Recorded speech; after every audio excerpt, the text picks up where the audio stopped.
नमस्कार दोस्तों, Haryana social news TV पर आपका स्वागत है। मैं राजेंद्र कौशल इस समय कैथल से आपको एक ग्राउंड रिपोर्ट दिखा रहा हूं, जो कि सरव युवा ब्राह्मण सभा कैथल, जो काफ़ी एक पुराने समय से रजिस्टर्ड संस्था है, उनके जो अध्यक्ष हैं सुरेश बजरंगी जी, वो मेरे साथ हैं और उनके साथ कमेटी के जो अन्य सदस्य हैं वो भी मेरे साथ हैं। तो आज हम इनसे जानने का प्रयास करते हैं कि उनकी सभा का मुख्य उद्देश्य समाज के लिए क्या प्रेरणा देना है और किस लेवल पर वो संस्था को लेकर के कार्यरत हैं। क्या वो समाज के मुद्दों को हाईलाइट करते हैं या सिर्फ एक ब्राह्मण समाज के मुद्दों को ही हाईलाइट करते हैं, इस चीज़ को हम जानना चाहते हैं। जी सुरेश जी, नमस्कार। नमस्कार जी, नमस्कार सर, सबसे पहले तो हम आपका हमारे चैनल पर स्वागत करते हैं, क्योंकि आप एक ऐसे मंच से जुड़े हुए हैं जो समाज अग्रणी दिशा में चलता है और समाज को शिक्षा देने का काम करता है। तो उस लेवल पे जो आपकी युवा सभा है, सर्व ब्राह्मण युवा सभा, आप उसके अध्यक्ष हैं। कितने समय से आपको अध्यक्ष जो बने हुए हैं और क्या क्या आपने मुद्दों को समाज के लिए आगे प्रेरणा स्रोत रखा है, इस पे जरा आप प्रकाश डालिए। जय श्री परशुराम भगवान की।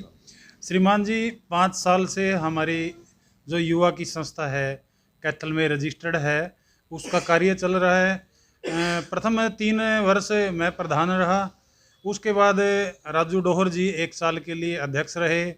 अब दोबारा 1 साल के लिए कुछ कार्य पेंडिंग थे, उनको संपन्न करने हेतु सर्वसम्मति से मुझे अध्यक्ष बनाया गया था जी। और अभी मेरा कार्यकाल संपन्न हुआ, क्योंकि मैंने जो उद्देश्य लिए थे उनको पूरा करके और मैं एक कार्यकारिणी पूरी तैयार करके मैं समाज को अर्पित कर रहा हूँ, दे रहा हूँ, ताकि वो समाज में जाकर जो बुरी कुरीतियाँ हैं उनको दूर करें और समाज सेवा में उनका ध्यान रहे।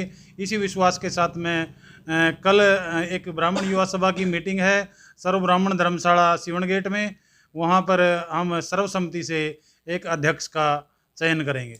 सुरेश जी, जो आपके नाम के साथ जोड़ा जा रहा है सुरेश बजरंगी, इस बजरंगी के नाम से मैं पूछना चाहता हूं सर, आपके जहन में क्या आया कि सुरेश बजरंगी ही क्यों बने? श्रीमान जी, यह बात पुरानी है, क्योंकि एक बार हम कार सेवा में अयोध्या गए थे। वहाँ पर हमें जैसे जो वहाँ की सरकार है उन्होंने हमारी बंदिशें लगाई हुई थी कार सेवकों की, उन्होंने गिरफ्तार कर लिया हमें और जेल में डाल दिया गया। तो वहाँ मेरी एक डीएसपी थे वहाँ के, उनसे कुछ बात ऐसी हो गई कि मैंने कहा हम तो अयोध्या जाएंगे और पक्का जाएंगे, चाहे कुछ भी हो जाए। तो उन्होंने कहा कि उसी लैंग्वेज में कि छोरे तेरे जैसे तो मैंने बहुत देखे हैं और तू यहाँ से सोच भी नहीं सकता जाने के लिए। तो आप जैसे साथियों के भगवान श्री राम जी के आशीर्वाद से मैं वो जेल तोड़ के कैथल के और लोहारू के 38 कार सेवकों को वहाँ से भगा के लाया था और 17 किलोमीटर हम दौड़ लगा के आए थे और तब से मेरा नाम बजरंगी कह रहे हैं। समाज में मेरा नाम एक बजरंगी के नाम से प्रचलित है। सुरेश जी, बहुत गहरी बात आपने कही है। इस मुद्दे को आपने मस्जिद और मंदिर उस बात से जोड़ दिया, और जब मस्जिद गिराई गई, यानी उस समय के आप साक्षी हैं जब आपने वहाँ के जो पुलिस है उनके साथ भी आपका सामना हुआ और बजरंग के आशीर्वाद से आप बजरंगी बन गए। कि क्या इस बात पे आप सच्चाई मान रहे हैं? जी श्रीमान जी, और हमें गर्व है, क्योंकि हम उसी समय में उस दौर में हैं जब हम अपनी आंखों से भगवान श्री राम जी का मंदिर देख पाए। वो स्वप्न हमारा पूरा हो गया है जी। पूरा हुआ है जी। तो बजरंगी जी, सबसे पहले मैं अब एक आपको सामाजिक तौर पर प्रश्न पूछना चाहता हूं, जो कि ब्राह्मण समाज एक समाज का उस श्रेणी वर्ग माना जाता है और लोगों को शिक्षा देने वाला माना जाता है। तो आप युवा ब्राह्मण सभा बना करके और उसके अध्यक्ष आप रहे हैं 3 साल से, तो ऐसी क्या आप समाज के अंदर एक अलग पहचान बनाना चाहते हैं, जबकि ब्राह्मण का काम तो सभी जातियों को और शिक्षा दे करके उनको समाज के अंदर जोड़ना होता है, तो आप अलग सभा क्यों बनानी पड़ी आपको? श्रीमान जी, मैंने कोई अलग सभा या अलग वो नहीं, क्योंकि कार्य के उद्देश्य, क्योंकि मैं शुरू से ही संघ का स्वयंसेवक हूँ, राष्ट्रीय स्वयंसेवक संघ का 30 वर्षों का स्वयंसेवक हूँ, और संघ ये कहता है कि आप अपने विचार आदान प्रदान करो, समाज में उनको पहुँचाओ, न कि उनसे शिक्षा ग्रहण करके अपने तक ही रखना। उनको फैलाने का काम यह है कि मैंने सोचा कि ब्राह्मण समाज में, ब्राह्मण युवाओं में, ब्राह्मण समाज में संघ की विचारधारा, इस देश की विचारधारा और समाज सेवा की विचारधारा पहुंचे, उस उद्देश्य से यह ब्राह्मण युवा सभा का गठन किया गया था। तो सुरेश जी, 3 साल के अंदर आप इस चीज़ पे प्रकाश डालिए, क्या सिर्फ ब्राह्मण समाज को ही आपने शिक्षित या एक मार्गदर्शक के रूप में युवाओं को प्रेरित किया, या संयुक्त समाज के बच्चों को आपने प्रेरणा देने की कोशिश की? श्रीमान जी, हमने पूरे समाज के साथ मिलकर कार्य किया है, क्योंकि शुरू में हम एक गुरु बृहस्पति विकलांग आश्रम है, वहाँ पर भी हमने सेवा की है, क्योंकि वो बच्चे कचरा चुगने के लिए जाते थे, उनकी पढ़ाई लिखाई का हमने वहाँ पर पूरा सहयोग किया है। आज वहाँ 38 बच्चे हैं जो पढ़ रहे हैं, और उनका ऐसा नहीं है कि वो बाहर से कहीं से पैसे लेते हैं या कलेक्शन करते हैं। हम साथी इकट्ठा करके वहाँ पर भी जो योगदान होता है, एक वहाँ के संस्थापक हैं श्री सुरेश शर्मा जी, हैंडीकैप हैं विकलांग आश्रम से, भी उनको हम सहयोग करते रहते हैं लगातार समय पर, और वहाँ से एक प्रेरणा भी मिलती है। वो प्रेरणा समाज सेवा की मिलती है, और वो अनुभव मैंने संघ से ही सीखा है। और संघ हो गच्छति, क्योंकि संघ की शरण में जाने से ही सारा कुछ संभव हो पाया है। सुरेश जी, 3 साल के कार्यकाल के अंदर 3 ऐसे कार्य बताइए जो आपने प्रमुखी तौर पर समाज के लिए किए हों, चाहे वो ब्राह्मण समाज के लिए किए हों या सारे समाज के लिए किए हों। श्रीमान जी, इनकी पूरी सूची निर्धारित है। पहले प्रथम 3 वर्षों में जो कार्य किए हैं, हमने पूरे एक जिले की टीम बनाई गई, गठित की गई। भगवान परशुराम जी का मंदिर, उसमें सहयोग किया। पिलनी में भगवान परशुराम जी के मंदिर में युवा की टीम ने बड़ा अच्छा कार्य किया। चीका में युवाओं ने भगवान परशुराम चौक का निर्माण किया। कैथल में भी भगवान परशुराम जी के मंदिर में हमने आहुति डाली।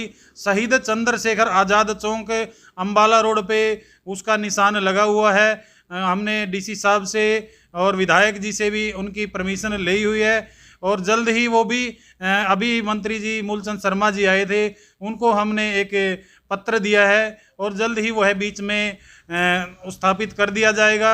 और आप सबको शहीद चंद्रशेखर आज़ाद, जो पूरे विश्व के, पूरे देश के लिए एक आदर्श हैं, उनका एक कैथल आगमन पर जब हम वहाँ चौक पर उनकी तस्वीर या चिन्ह देखेंगे, एक आत्मीयता झलकेगी, क्योंकि आज़ादी के लिए उन्होंने कुर्बानी दी, देश के लिए उन्होंने कुर्बानी दी।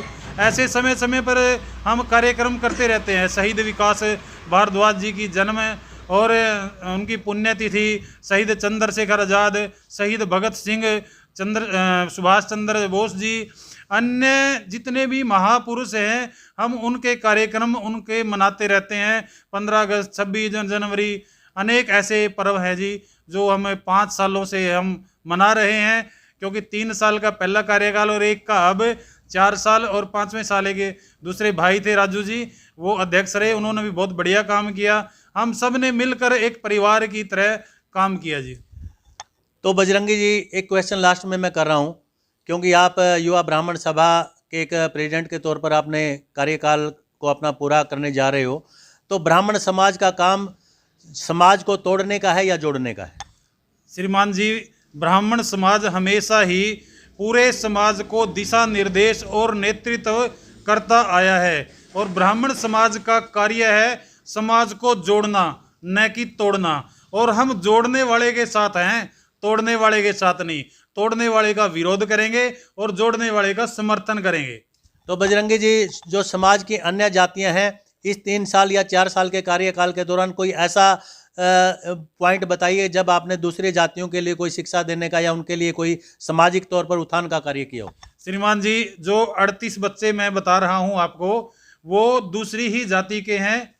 जो ये नट बिरादरी है, जो बच्चे जाते हैं ये तमाशा दिखाते हैं, या फिर जैसे ब्याह शादियों में नाच के गाना गा के और वो अपनी जीवन याचिका का चला रहे हैं, वो ब्राह्मण समाज के नहीं हैं, लेकिन वो हमारे समाज के हैं। मैं पूरे समाज को अपना समाज कह रहा हूँ, न कि ब्राह्मण समाज को, क्योंकि इसी धरा पर जाति तो जो चलता रहता है, यह तो एक चिन्ह है कि आप ब्राह्मण होकर आपने ब्राह्मण के कर्म करने हैं, क्षत्रिय होकर आपने क्षत्रिय कर्म करने हैं, और वैश्य होकर आपने वैश्य कर्म करने हैं, क्योंकि भगवान श्री राम जी ने भी कहा है, और इंसान को ये 4 वर्णों में कार्य करना पड़ता है अपने जीवन में, चाहे वो क्षत्रिय के रूप में, वैश्य के रूप में या ब्राह्मण के रूप में। उन वर्णों में वो काम करते आए हैं, चाहे वो सबरी माता के झूठे बेर खाना, इस प्रकार के, ऐसा एक निषाद राज जी थे, उनके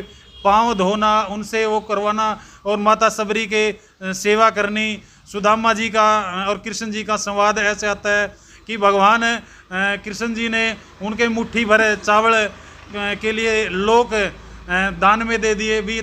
आप तीनों लोकों के स्वामी हो, जो माता लक्ष्मी ने हाथ पकड़ कर ही वो ऐसा वृतांत हमने बुजुर्गों से सुना है। क्योंकि मैं कट्टर जातिवाद पे समर्थक नहीं हूँ, मैं 36 बिरादरी का समर्थक हूँ। गलत को गलत कहूँगा, सही को सही कहूँगा।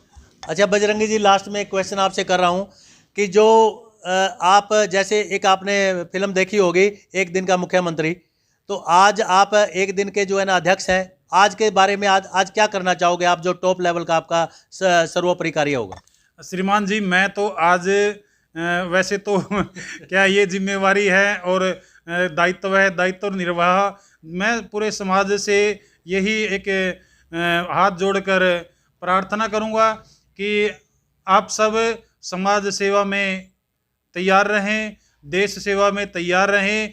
5 वर्षों में मेरे से या मेरे साथियों से किसी भी प्रकार की अगर त्रुटि हुई हो, उसके लिए मैं क्षमा प्रार्थी हूँ। जितने दिन भी मैंने सेवा की, चाहे वो थोड़ी सेवा करी या ज़्यादा सेवा की, उसको आप अपना बच्चा समझकर उसको स्वीकार करें।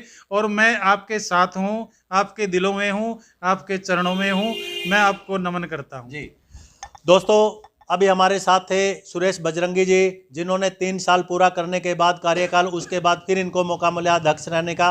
अब आने वाले अध्यक्ष क्या कार्य प्रणाली अपनाएंगे वो तो आने वाला वक्त बताएगा, लेकिन इनका कार्यकाल बड़े बेबाक तरीके का रहा और इन्होंने समाज लेवल पर न सिर्फ ब्राह्मण समाज की तारीफ की, बल्कि इन्होंने 36 बिरादरियों को जो ब्राह्मण का एक दायित्व होता है उसको निभाने की कोशिश की है। मेरे साथ इसी